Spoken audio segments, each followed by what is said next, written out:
Медвежьи острова – это архипелаг в Нижнеколымском районе, состоящий из 6 островов. Самый крупный из них – остров Крестовский. Именно там традиционно фиксируется наибольшее число белых медведей. Учет этого редкого и уязвимого вида, чья популяция находится под угрозой сокращения, проводится при поддержке правительства России уже более 15 лет. Эти работы начались в 2010 году. Планирование с 2009 года было то, что Русское географическое общество выделило знаковые виды из Красной книги, особо важные виды фауны России.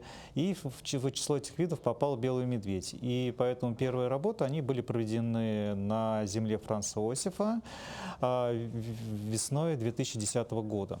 Никита Платонов знает о белых медведях все. С 2022 года он вместе с коллегой Евгением Ивановым сотрудничает с руководством Национального парка Ленские столбы, в ведении которого находится заповедник Медвежьи острова. Ученые принимают участие как в весеннем учете берлог, так и в осеннем мониторинге численности белых медведей на территории заповедника. В этом году весенний учет прошел наземным способом. Все острова были обследованы на снегоходах, а для охвата труднодоступных участков и оценки с воздуха применялся беспилотник с тепловизором.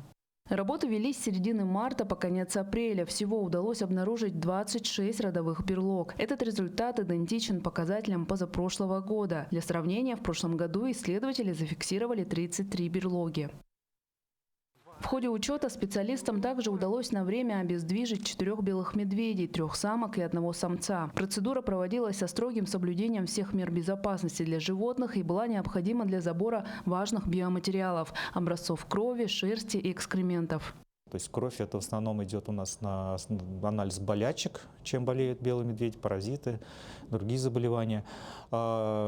Шерсть это накопитель загрязнения окружающей среды, экскременты, они помогают нам определить